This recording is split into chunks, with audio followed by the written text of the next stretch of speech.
So hello students, welcome back again in Concept Zone. So good morning and आज हम start करने वाले हैं हमारा अगला टॉपिक, हमारी जो कंसेप्ट चैप्टर 7 जो है हमारा, उसका नेक्स्ट टॉपिक हम स्टार्ट करने वाले हैं।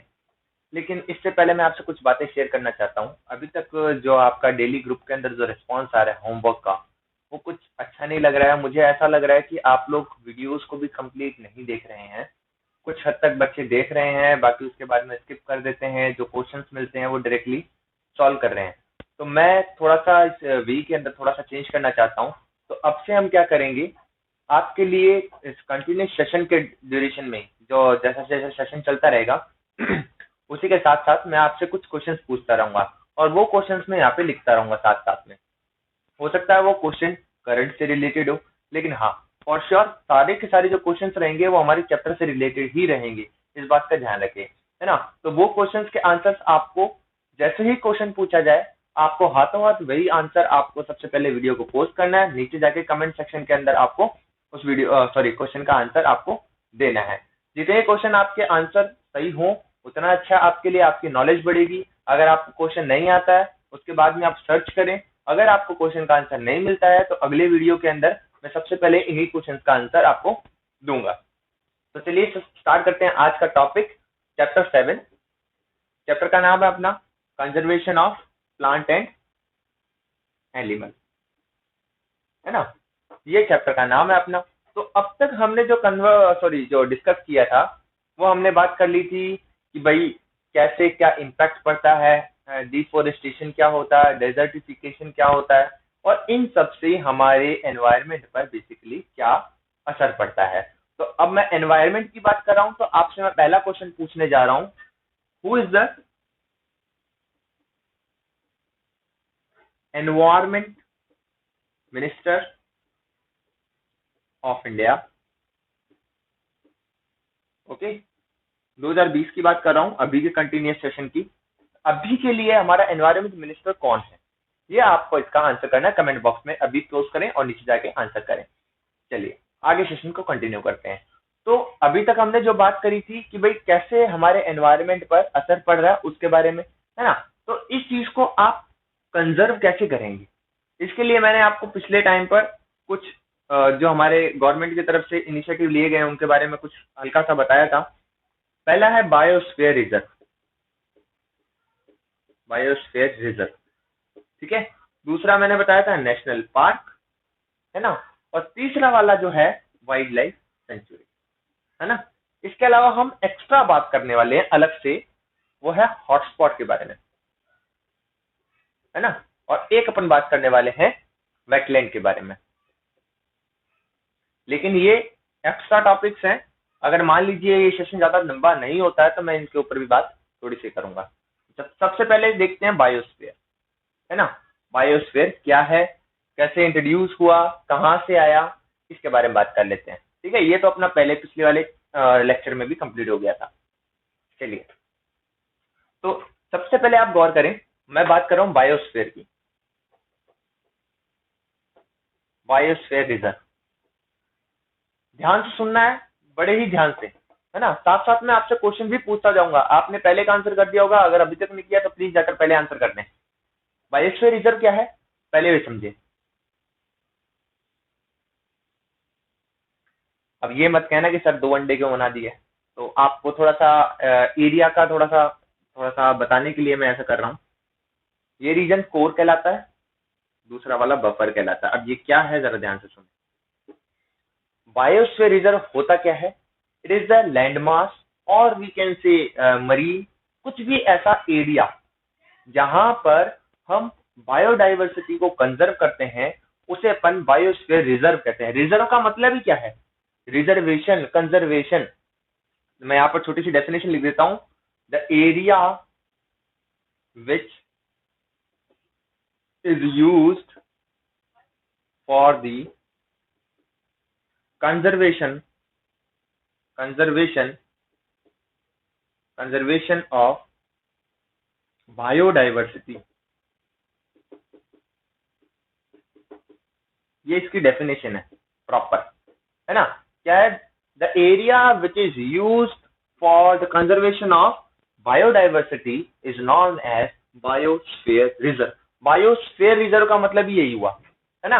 अब बायोस्फीयर रिजर्व के बाद में एक टॉपिक आ गया, बायोडाइवर्सिटी किसे कहते हैं। तो मैं आपको यहीं पे बता देता हूँ, थोड़ा सा छोटी सी डेफिनेशन है। The variety of species found in particular area is known as biodiversity. ये छोटी सी एक लाइन में डेफिनेशन है, हालांकि इसकी अलग से अगर टेक्निकल टर्म्स में देखोगे तो बहुत लंबी चौड़ी डेफिनेशन मिलेगी, लेकिन ये हमारा भी कंसर्न नहीं है। मेरा जो मेन कंसर्न है वो क्या है, बायो रिजर्व है। तो यहाँ पर मैं क्या बोल रहा हूँ, स्पीशीज का। अब स्पीशीज कौन कौन सी हो सकती है, वो एनिमल्स भी हो सकती है और प्लांट्स भी हो सकती है।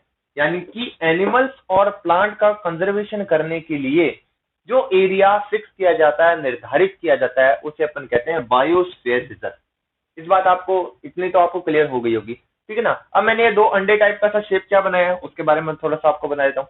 थोड़ा सा लिख लीजिएगा इसके बारे में, मैंने जो किया है स्क्रीनशॉट ले लीजिए या फिर लिख लीजिए।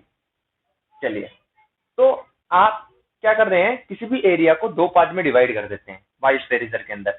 अंदर वाला जो होता है कोर एरिया, कोर मतलब मेन पार्ट, है ना, मेन एरिया जिसको आप कहते हो। दूसरा वाला है बफर जोन। दूसरा वाला कौन सा जोन होता है, बफर जोन। और एक एरिया और होता है जिसे आप कहते हो ट्रांजिशन जोन। Transition zone. अब ये क्या सीन है भाई, मेनली आपको बता दूं मैं, बायोडाइवर्सिटी के अंदर क्या होता है, बहुत सारे तरह के जीव जंतु और जो प्लांट्स होते हैं वो एक जगह पर रहते हैं, एक पर्टिकुलर एरिया। फॉर एग्जांपल ये एक एरिया है, इस एरिया के अंदर मान लीजिए कोई नीम का भी पेड़ है, जामुन का भी पेड़ है, आम का भी पेड़ है ना। फॉर एग्जांपल इसमें शेर, चीता, भालू, सब कुछ सारे मतलब जो एनिमल्स है वो भी रह रहे हैं काफी हद तक, है ना। तो इस एरिया को मैं क्या कह दूंगा, बायोडाइवर्सिटी एरिया कह दूंगा। तो जिस एरिया के अंदर सबसे ज्यादा बायोडाइवर्सिटी पाई जाती है उस एरिया को कहते हैं core. The area in which the maximum number of species are found. और अगर मैं इसको एक शब्द में कहना चाहूं, इसको पूरे को, इस पूरी चीज को एक शब्द में कहना चाहूं, तो इसका मतलब हो गया बायोडाइवर्सिटी इज मैक्सिमम। यहाँ पर बायोडाइवर्सिटी क्या होती है, मैक्सिमम होती है। तो इस एरिया के अंदर ये पूरा का पूरा प्रोहिबिटेड एरिया होता है, इसके अंदर किसी की एंट्री नहीं होती है ना। इसमें किसी की एंट्री नहीं होती है, और सिर्फ कुछ वैज्ञानिक यानी कि साइंटिस्ट को इसके अंदर जाने की अनुमति मतलब जो परमिशन होती है, अगर उन्हें कुछ फॉर एग्जाम्पल कोई खोज करनी हो डिस्कवरी के लिए और करने के लिए, सैंपल्स लेने के लिए, बस। इसके अलावा और कुछ भी नहीं। यहाँ पर पूरा प्रोहिबिटेड एरिया होता है। दूसरा एरिया होता है बफर जोन, जिसको आप कहते हो। बफर जोन के अंदर क्या होता है, लोगों को थोड़े बहुत जाने की इजाजत होती है, टूरिज्म की इजाजत होती है, मतलब परमिशन मिल जाती है। अब थोड़ा मोटा छोटा मोटा जो आप यहाँ से अगर कुछ लेना चाहते हैं, कुछ ग्रेजिंग ब्रेजिंग के लिए, एनिमल्स के लिए और के लिए, तो वो परमिशन अवेलेबल होती है इस एरिया के अंदर। और तीसरा और लास्ट एरिया होता है ट्रांजिशन। ट्रांजिशन एरिया वो एरिया होता है जिसके अंदर इस पूरे एरिया का से सबसे लीस्ट बायोडाइवर्सिटी होती है, मतलब सबसे ज्यादा कम यहाँ पर जो एनिमल्स है, प्लांट है, वो मिलने वाले हैं। तो ये आपका आई होप समझ में आ गया होगा। आप वो कुछ लिखना चाहते हैं, जैसा जैसा मैंने बोला उस हिसाब से आप प्लीज उसको लिखने की कोशिश करें। ये मैंने क्या बोला, आपको नहीं समझ में आया, इंग्लिश में नहीं लिख पा रहे हैं, थोड़ा हिंदी में लिखने की कोशिश करें। एरिया, ये बफर जोन किसे कहते हैं, the area which is not completely prohibited, where the tourism, the some activities and human activities we can say are allowed, है ना। ये आप कह सकते हो। चलिए, अब आगे बात करते हैं तो कुछ फैक्ट के बारे में। जैसा कि मैंने आपको शुरुआत में कहा था, ये सेशन बहुत इंटरेस्टिंग होने वाला है। थोड़ा सा इसके अंदर मैं क्या बताने वाला हूँ, कुछ स्पेशल फैक्ट भी बात करूंगा और कुछ अलग अलग चीजें भी बात करूंगा। तो बायोस्फीयर जो है, बायोस्फीयर, है ना, कौन सी कमेटी, जिसको आप काउंसिल कह सकते हो, जिसने फर्स्ट टाइम इंट्रोड्यूस किया था, उसका नाम था ICC, international international coordination of council. International coordination council, ठीक है। कब किया गया था, ये सन आप बता दीजिए जरा एक बार मेरे को, कब किया गया था। 1971 में, ये बात ध्यान रखें, ये 1971 में पहली बार इसका प्रस्ताव आया था। तो आपका सेकंड क्वेश्चन जो है, पहला biosphere reserve, first biosphere reserve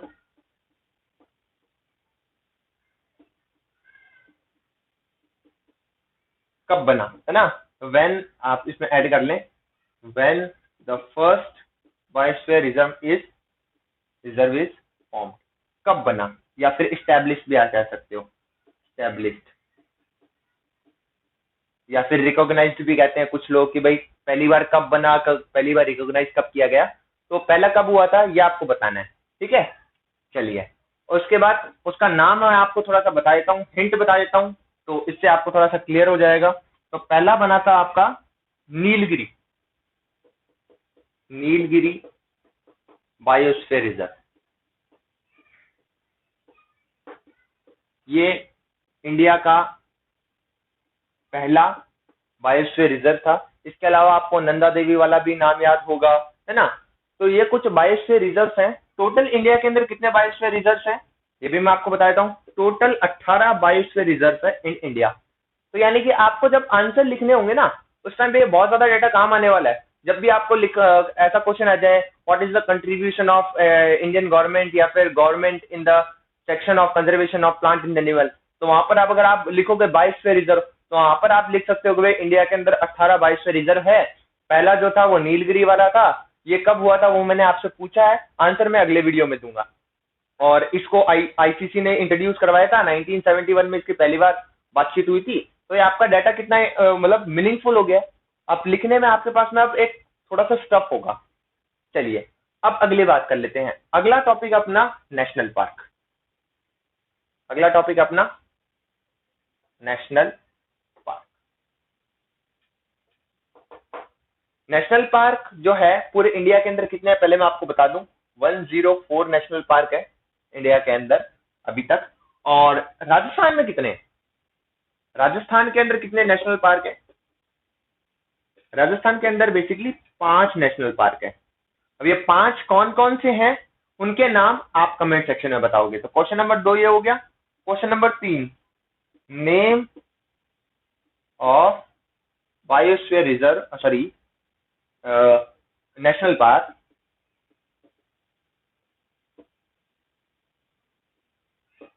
in Rajasthan.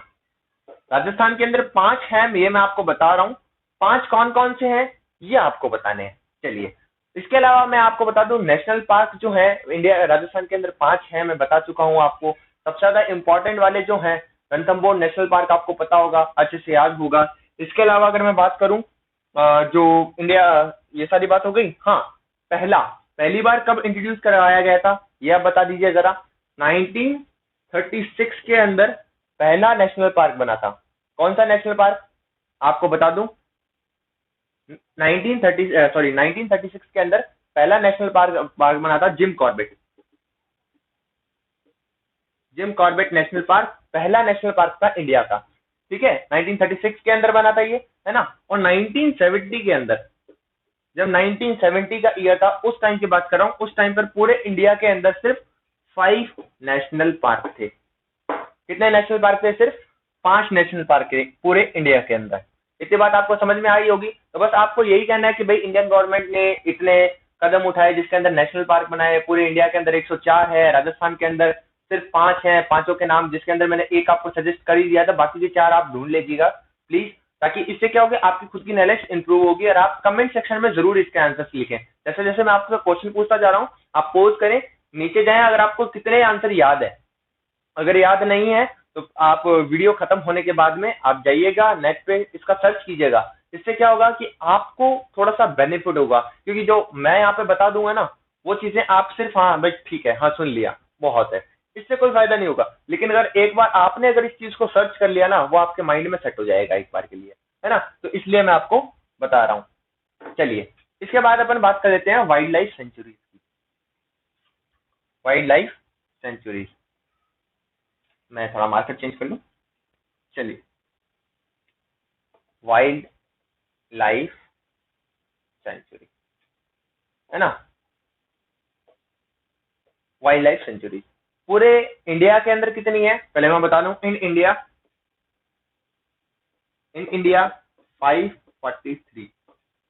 पूरे इंडिया के अंदर वाइल्ड लाइफ सेंचुरीज कितनी है, 543 है। इन राजस्थान की अगर मैं बात करूं, इन राजस्थान के अंदर अगर मैं बात करता हूं तो 37 राजस्थान के अंदर है। अब मैं आपसे ये पूछ रहा हूं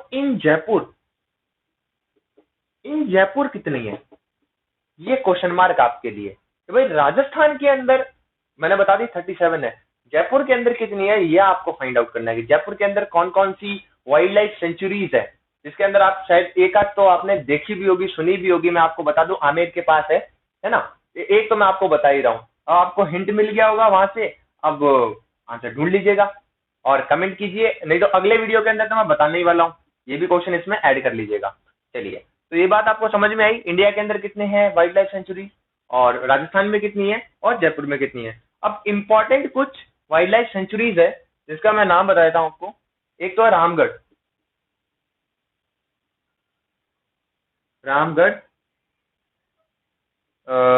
वाइल्ड लाइफ सेंचुरी, ठीक है ना।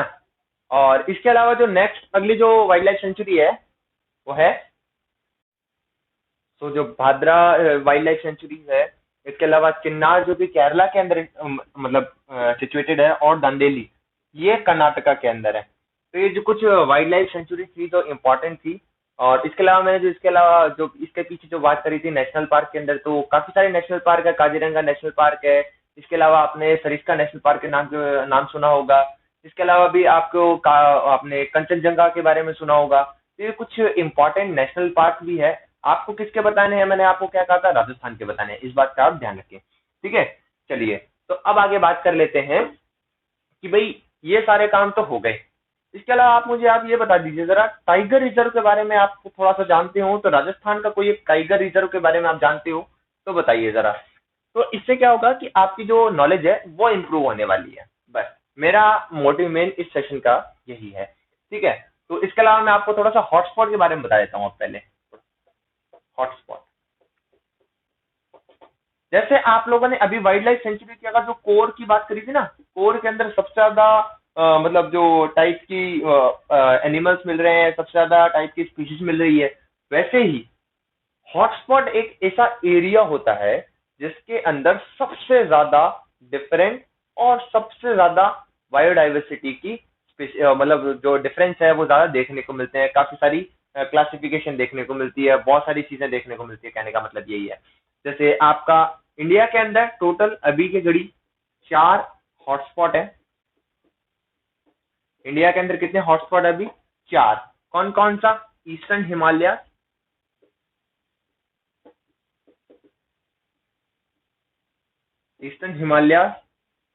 वेस्टर्न घाट, इसके अलावा मैं कहूं तो आपको सुंडालैंड, और एक बच गया आपका इंडो बर्मा रीजन।